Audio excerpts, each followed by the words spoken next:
I have a coin here of Julius Caesar from the month before he got assassinated. It's an old pistol. It's most likely a dueling pistol, but you have an added feature right here. This is really, really rare. All right, boom. Through the door comes something you don't see every day, a collection of World War II and Vietnam-era booby traps. Rick's eyes widen, and so do ours. I mean, we've seen guns, cannons, even planes, but a booby trap? Now that's worth our time. You don't usually get them in this kind of condition. Usually They're all blown up and stuff. The seller sets them on the counter, explaining there are 10 in total. Some rigged for grenades, some for mortars, even one that could be set off by picking up a teddy bear. Cute toy or battlefield nightmare? Rick listens carefully, but keeps glancing at the devices like one might suddenly go off. Talk about messy. 10 booby traps. Some of them attach a hand grenade, some of them attach to like a mortar or landmine. I bought the stuff on the internet. When Rick asks the big question, what do you want for them? The seller shoots high, $650. Rick counters hard with just $200. Oof. The seller insists they're worth $65 a piece, and Rick fires back with reality. Asking prices aren't selling prices. You could cut this tension with a knife. How much did you want for them? Based on doing some internet research, I was looking at about $650 for all of them. I'm just trying to think if they would sell or not. After some back and forth, they land at $260. Rick shakes his head but agrees. The seller walks away happy, and Rick just hopes a niche collector shows up soon. This deal may not blow up in his face, but it's risky business nonetheless. Well, I just think they're unusual. It's not something you see every day. How about $275? I'll go 260. Okay, deal? Deal, man. Next up, a woman brings in a pair of Bucky Dent's cleats from the legendary 1978 Yankees Red Sox tiebreaker. Corey's instantly interested. This is baseball history. The seller explains they came from a charity auction, complete with a signed note. Corey admires the dirt still stuck in the shoes, but quickly grows suspicious. 1978 game. The Red Sox thought they had it won, and here comes Bucky Dent, and he hit one of the top home runs in baseball history. Corey points out inconsistencies in the signature ink and worries about the lack of paperwork. The seller insists they're authentic and sets her asking price at $6,000. Corey admits they could be worth a lot, but doesn't bite without verification. His solution: call in a buddy who specializes in sports memorabilia. Was able to have cleats from the charity auction that year, and part of the auction item is the picture. He wrote, "Good luck in my home run shoes." The sports expert arrives and gives the cleats a thorough inspection. He notes the authenticity of the autograph and confirms the shoes do indeed match Bucky Dent's famous game. Corey looks relieved. These could be a major score, but the expert values them closer to $3,000, way below the seller's ask. The seller isn't thrilled, and Corey knows negotiations won't be easy. They just screamed the curse of the Bambino. When the Yankees started the season, they were quickly falling out of contention. Even at one point, they were like 14 games behind Boston. With the shop still in business mode, a seller arrives with two massive percussion cap rifles featuring rotating barrels. Rick is immediately intrigued. These 19th century beasts look intimidating, but Rick notices some red flags: replaced stocks, modern screws, and suspicious woodwork. They're cool, but not untouched originals. They're hunting rifles. They are a two-shot 45 caliber percussion cap. The seller points out one rifle is left-handed, which is rare. He guesses they might have been built by William Hart, a little-known gunsmith. Rick, cautious as ever, calls for an expert to confirm. Without expert eyes, this deal could go either way: treasure or trouble. You can see that the barrels rotate like that, so you can load two shots at once, bang, and then rotate it, take your second shot. The seller wants $2,000 each. Rick balks, reminding him that modifications kill value. The seller, half joking, warns he might beat on him if the price isn't right. Rick laughs nervously, but you can feel the tension in the air. This is negotiation with a side of intimidation. I'd like to get $2,000 each for them. Just looking at them, you got to admit, they're damn cool. Rick's firearms expert arrives, carefully examining the rifles. He confirms they are authentic percussion cap rifles and highlights the rarity of the left-handed design. But he also emphasizes the replaced parts and modern screws that hurt collector value. His verdict? Together, they might be worth around $2,500, not $4,000. The seller's face drops, while Rick calculates if he even wants to make an offer. And this one's left-handed. Very interesting. If you look up in the dictionary, like, not balanced, you're gonna find this gun. Imagine walking into the shop with Julius Caesar himself staring back at you, in coin form. That's exactly what happens when a seller brings in a portrait coin of Caesar, minted just a month before his assassination. Rick's eyes light up. But so do the red flags. Ancient coins are a minefield of fakes. The seller wants $4,400 cash, and Rick's curiosity is battling his skepticism hard. Cue the tension, folks. Well, I have a coin here. It's a portrait coin of Julius Caesar from the month before he got assassinated.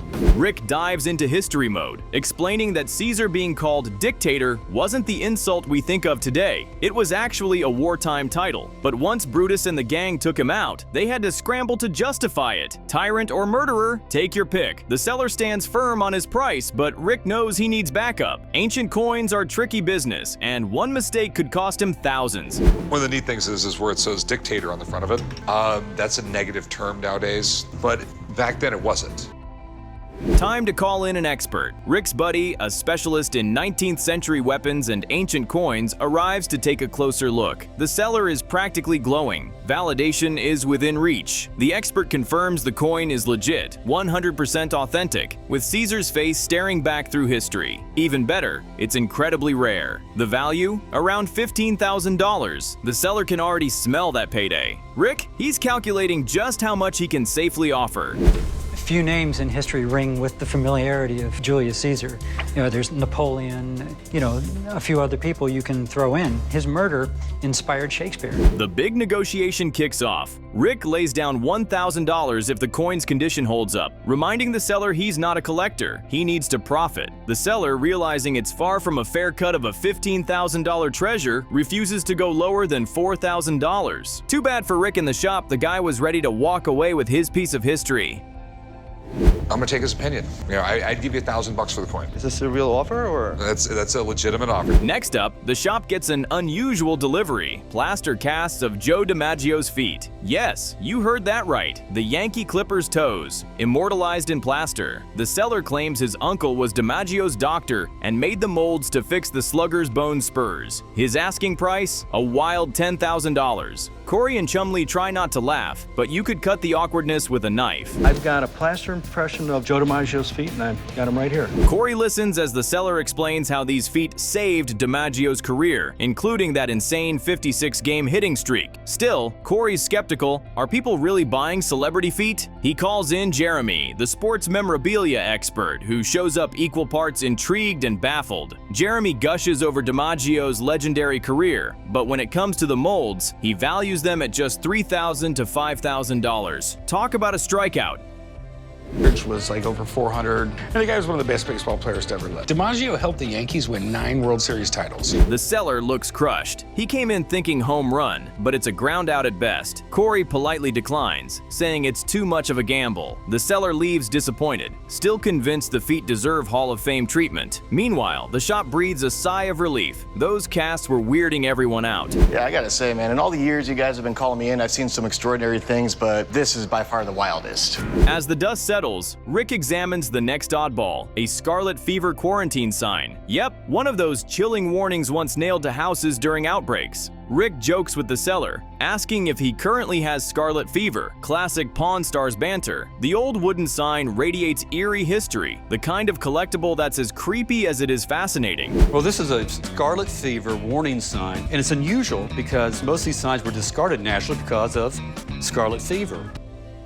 Rick knows signs like these have value, but a niche market. He tosses out a modest offer, the seller counters, and after a little haggling, they meet in the middle. Deal done. Another piece of American history secured for the shop. Sometimes the strangest relics pack the biggest punch. The child mortality rates was really, a lot of kids passed away before they were 5. That was one of the reasons why they didn't start school until the 1st grade. Finally, a seller strolls in with a flashy leather jacket boasting a East-West Musical Instruments label. Corey looks confused. It's a jacket, not a guitar. But he knows this brand had a cult following in the 60s and 70s. The seller wants $500 and Corey thinks it could be worth it, but he's not sure. Time to call in another expert. I have this beautiful handmade leather jacket we need today. The fashion expert checks it out and is impressed. The jacket's in amazing shape with unique fringes and a wild design. It's definitely collectible. Corey's face lights up. He's got something real here. The seller's thrilled too, realizing this isn't just another thrift store find. Dude, it's kind of cool. They were actually kind of famous, for making leather stuff for rock stars back in the day. When it's time to make an offer, Corey plays it smart. He can't hand over full collector value, but he gives the seller a fair price based on what he could realistically resell it for. After some quick thought, the seller accepts. Another solid win for Corey. Chumley, he just wants to wear it and strut like he's in a 70s rock band. Would you take $1,500 for it? Oh, I don't know. I'd rather keep it and like pretend to be a rock star. Imagine walking into a pawn shop carrying a pistol that could have decided duels centuries ago. That's exactly how this episode kicks off, with a percussion pistol so old it still looks ready to settle 1800s beef. The seller, cool as ice, casually admits it's loaded. Rick instantly gets nervous. You can practically see him calculating his life insurance premiums. Talk about setting the bar high for drama right out of the gate. It's an old percussion pistol.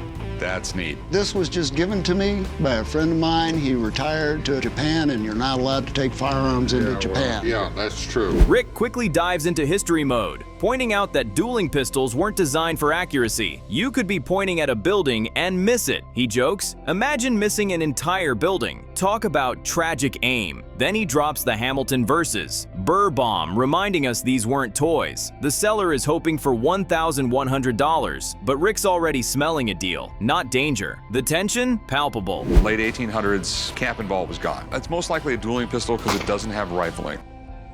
Now comes the classic Pawn Stars twist. Rick acknowledges it's rare but emphasizes collectors want pistols in pairs. Cue the heartbreak. Rick lowballs him at $500, while the seller fights for at least $900. Suddenly, it's like watching poker. Stone faces, bluffs, and tiny tells. Corey tries mediating with $850. The seller hesitates, but eventually nods. Boom. A duel of negotiations ends with Rick scoring the pistol. You got the other gun with it? No. If you had the pair, I would pay you $2,200 in a minute. I guarantee you, collectors want them in pairs. Next through the door, a man clutching what he swears is Ronnie Van Zant's hat from Lynyrd Skynyrd. That's right, Freebird energy in headwear form. He wants a whopping $25,000. Rick looks intrigued, Corey looks skeptical, and I'm just thinking, this better sing Sweet Home Alabama when you wear it. The story's heartfelt, involving concerts, backstage passes, and Ronnie handing him the hat directly. Drama overload incoming. Well, what do you got? This amazing hat belonged to Ronnie Van Zant. Rick admires the craftsmanship. 100% beaver fur, custom made, definitely pricey. But Corey isn't buying it without hard proof. The seller insists Ronnie wore it at every show, even producing an old photo. Rick gets dreamy-eyed, reminiscing about bonfires and blasting Freebird at 2 a.m. You can practically see Corey rolling his eyes. This is Rick slipping into fanboy mode. You could cut the tension with a knife. They were incredible. I mean, late 70s, I'm 14 years old, bonfires at the beach with the boombox, playing Freebird at 2 o'clock in the morning. The negotiation gets heated fast. Seller asks $25,000, Rick counters $5,000, then shocks Corey by offering $10,000. Corey snaps, calling his dad crazy, refusing to be part of this emotional buy. Honestly, Corey might be right. Rick looks smitten while the seller digs in at $20,000 minimum. Watching Rick throw out $10,000 cash while Corey storms out is family drama at its finest.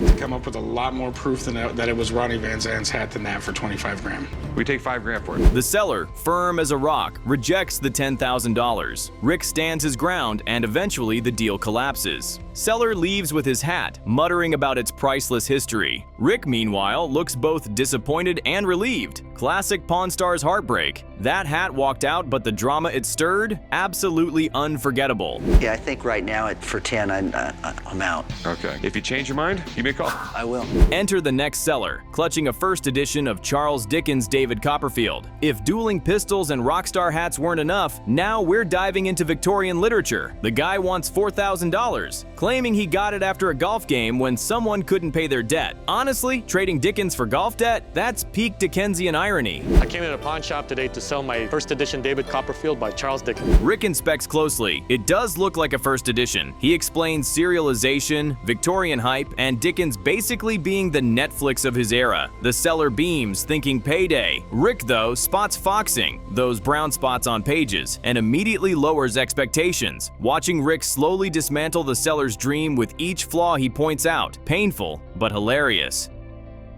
This was the television shows of the time. Once a week, a few paragraphs would show up in a newspaper, and they were immensely popular. Time for the money talk. Seller wants $4,000. Rick offers $1,000. Ouch. Seller pushes back. Rick creeps up to $1,500, then $1,600. It's like watching a seesaw, except one side is clearly heavier. Rick's wallet. The seller reluctantly agrees, consoling himself with the fact he technically got it for free. Still, that's a $2,400 heartbreak on display. 1800. I'll give you $1,000. How about 3? If I pay you $3,000 for that. Just when you think things can't get weirder, a seller rolls in with a Porsche 911 engine. Not the car, just the engine. He casually claims he wants $4,500 for it. Rick and Corey stare at it like it's a stranded alien pod. The seller, who works in a junkyard, swears it's gold, but already I can feel Rick mentally tallying towing costs. Today to a pawn shop to sell my 2000 Porsche Carrera 911 engine.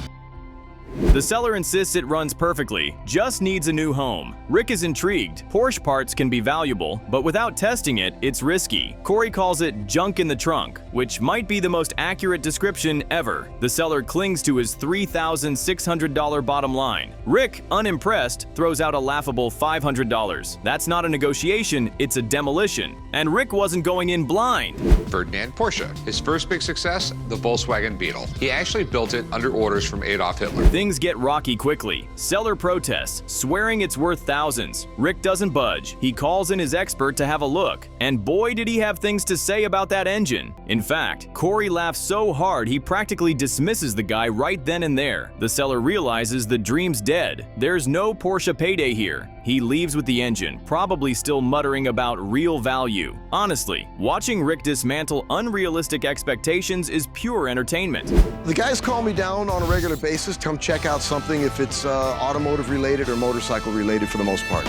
Well, you know I'm a Porsche fan. Porsche's definitely got their act together.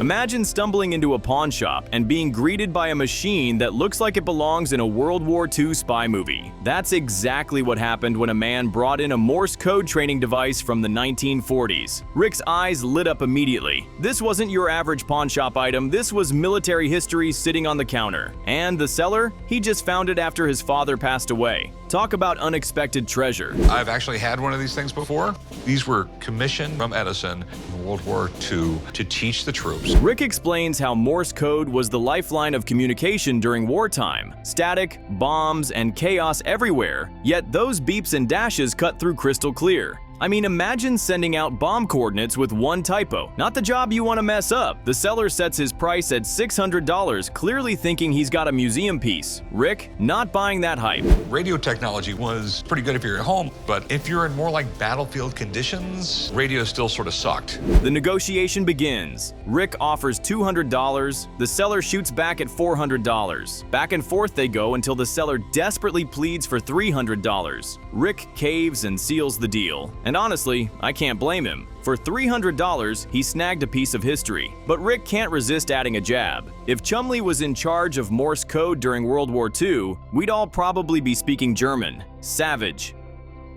Right after World War II, they sold off trillions of dollars of military surplus. And this might have gone for 50 cents. Next up, a pistol from the 1700s walks through the door. Well, more like limps in, because this thing looks rough. The seller wants $500, but Rick's first reaction? Someone vomited on it. He's not wrong. This poor gun has been painted, scratched, and broken beyond recognition. The only redeeming quality? The wood looks old, barely. I was hoping you could help me out with that one. Did you do the amazing restoration on it? I did not.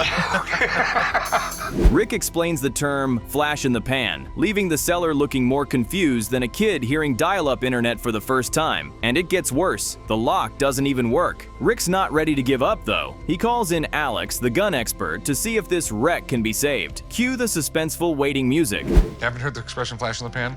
Well, that's an old expression from when you get a flash in the pan here, but the gun wouldn't go off. Okay. Alex arrives and his first words are basically, "Wow, that's ugly." He confirms it's probably Dutch, early 1700s, and despite the disaster paint job, the details show it was once high quality. Restoring it would cost $1,000, but then it could be worth $3,000. Suddenly, this disaster pistol has potential. Rick takes the gamble, offering $150, then finally agreeing to $200. Risky move, but hey, maybe Blackbeard owned it under all that paint. No offense, that is ugly.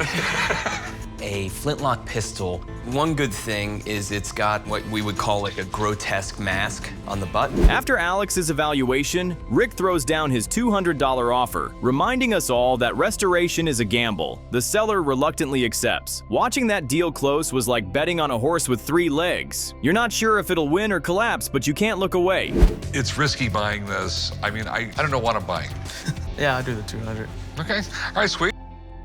Switching gears, Corey and Chumley find themselves staring at a 1920s Schoenhut indoor golf game. The seller inherited it from his grandmother and wants $500. Corey immediately brags he's a scratch golfer. Translation, he scratches his head after every bad shot. Chumley quickly calls him out, mini golf at best. Already the roasting begins. I have here Schoenhut's indoor golf game from the 1920s. Oh, I'm probably the best golfer you ever met. The toy is quirky. Little golfers with clubs you lock in, hazards, balls, even a beat-up box. It's like the great-grandfather of Wii Sports. But condition? Yeah, let's just say Grandma didn't keep it sealed in plastic. Corey admits it's been played with a lot, which is putting it nicely. Still, a 100-year-old toy like this has charm. And they were the ones that actually invented indoor mini golf, where they have the big windmill you gotta shoot through. Corey isn't ready to make a call, so he brings in an expert. But while they wait, Chumley and the seller tease Corey about his scratch golf skills. He fires back with, "I scratched it off my list." Oof, dad jokes are strong with this one. The suspense builds. We're all wondering if this is a hidden gem or just a nostalgic dust collector. Luckily for this guy, he made a deal. It's got a lot of the extra parts and pieces, and it does have the scorecards. I think you'd have no problem getting $900 for it. Then comes the showstopper, a James Dean bracelet. Yes, that, James Dean. The seller won it at auction and wants $4,000. Rick is immediately intrigued. James Dean only starred in 3 movies before his tragic death, making his memorabilia insanely rare. And this bracelet, engraved Dean's Dilemma, referencing his Triumph motorcycle. Talk about Hollywood legend vibes. This is really cool. Schoenhut were really known for making kids' piano. That's really kind of how they came out. And the technology for this was actually pulled from that. But here's the problem, paperwork. The seller's certificate of authenticity doesn't carry much weight. Enter Tall Rob, the Hollywood collectibles expert. He explains James Dean memorabilia is valuable because so little exists. If this bracelet is legit, it could fetch $10,000 or more. Cue the seller's $ eyes. But Rob drops the bombshell. There's no photographic evidence of James Dean ever wearing it. Without that proof, it's just a maybe. Ouch. In the world of collecting Hollywood memorabilia, there are a few bigger names than James Dean. Rick has to make the tough call. Without solid provenance or photos, he can't take the risk. He passes, leaving the seller disappointed but still hopeful. Honestly, I felt that sting too. Imagine thinking you're holding James Dean's personal bracelet, only to be told, "a maybe." That's heartbreak in pawn shop form. If there was letters from this Gordon guy saying this was mine, or even a will from Gordon saying I willed my James Dean stuff, which includes this bracelet. Imagine walking into a pawn shop with a piece of history that literally plays music from wax. That's exactly what happened when a guy walked in carrying a 1901 Thomas Edison phonograph. Just the sight of this thing is wild. It's basically the ancestor of every iPod, Walkman, and Spotify playlist you've ever known. Rick and Corey immediately swarm around it, curious but skeptical. Corey even jokes about hip-hop reels for it. Spoiler, no, this isn't Drake compatible. The 1901 Thomas Edison phonograph. They make hip-hop reels for this thing, or? Nope.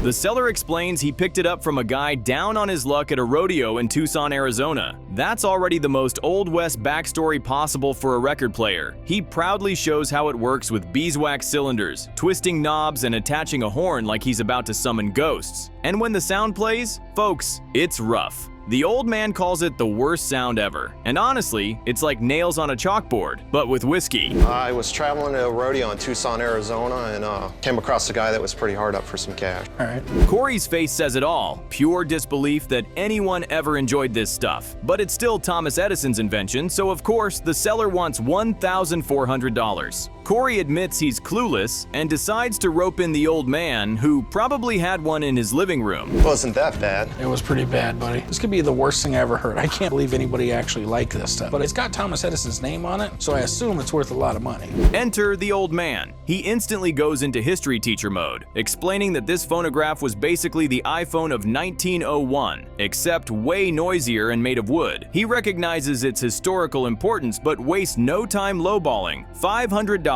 The seller looks crushed. He's banking on $1,400, but the old man isn't budging. You can almost cut the tension with a beeswax cylinder. So what's so cool about it, Grandpa? Did you have one of these when you were a kid or something? Yeah, right. Back in the days, these were the cat's meow to have in your house. Meanwhile, back to the phonograph. The old man confirms it's authentic, with rare beeswax records included, but he's firm at $500. The seller hesitates, clearly torn between history and heartbreak, but the money in thy bag was the bigger catch. He goes toe-to-toe with the old man, and eventually they seal the deal on $750. Whoever buys this is going to set it on a shelf in their house, tell everybody what a good thing it is. As far as record stuff, they're never going to play it. Now let's switch gears, or better yet, motors. A guy rolls up with what he calls a 22-foot AYT speedboat. And wow, this thing needs serious TLC. Rick takes one look and says, "Oh my god," like he just saw Chumlee try to fix a carburetor. The seller admits it's a pet project gone wrong. He wants $15,000. Rick's reaction, priceless. This is a 22-foot AYT. It's got twin 1100 two-stroke motors. Needs a little TLC, as you can see. Needs a little more than TLC. The seller insists the boat has potential, an all-aluminum body and twin Kawasaki engines capable of 80 miles per hour. But potential is all this boat has because right now it looks like a floating scrapyard. Rick cracks a brutal joke. "I've got one-of-a-kind dinosaur turds in my backyard too, but nobody wants those either. Can we get that embroidered on a pillow?" So what have you done to it, man? I mean, this thing looks like it's, less than 50% complete. When I picked it up from the previous owner, it was just a hull. Negotiation time. Rick offers $5,000, pointing out that the boat's missing essentials, like, oh, I don't know, a steering wheel and seats. The seller protests, saying the engines alone are worth more. Rick pushes to $7,500, take it or leave it. And just like that, the seller caves. A risky gamble, because this boat looks more like a Home Depot project gone bad. Right now, in materials and labor, I'm into it about $15,000. I was trying to get $15,000 for it. That's about what's in it now. That's not gonna happen. There's just no way I could come close to that price. This boat's one of a kind, though. That's custom hull, custom engines. Rick admits this deal is a big question mark. If the engines are solid, maybe he makes money. If not, he just paid $7,500 for an aluminum bathtub. You can see it in his eyes. Half excitement, half regret. Classic Pawn Stars gamble. This scares me a little bit. I think if I can get this thing fixed between $5,000 and $10,000, I can make a lot of money on it. That's if the motors are what he says they were. Next up, things get downright creepy. A seller strolls in with his exclusive line of gold figurines. Not just any figurines, devil figurines. Yup, demons made of gold. He even proudly introduces one as Beal, the devil of guilt and lawlessness. At this point, I'm already clutching a cross. Rick, he just looks like he wants a stiff drink. I was wondering if you'd be interested in my line of gold figurines, devil figurines. They're pieces of art. All right, well, they're pieces of something. The figurines are made of 14-karat gold, about 5 ounces each, but here's the kicker. The seller painted them black. Rick's reaction is absolutely priceless. "Why would you paint gold black?" he blurts out. And honestly, same question. If you're going to make Satan statues out of precious metal, at least let them shine. What's the process in making? I create creatures organically. I start off with wax, carve them until they're perfect, dip it in a silica blaster until it creates a mold. Rick crunches the numbers. $3,000 in raw gold value. The seller? He wants $7,500. Talk about delusional. He backpedals to $6,000, but Rick isn't biting. He explains he's not an art gallery. He needs to make money. The seller leaves confident Rick will regret passing on the devil line. Spoiler, Rick won't. How much do you want out of something like this? I'd sell it for $7,500. I mean, is that to me? Maybe not, maybe 1,000 less, maybe like 6,000.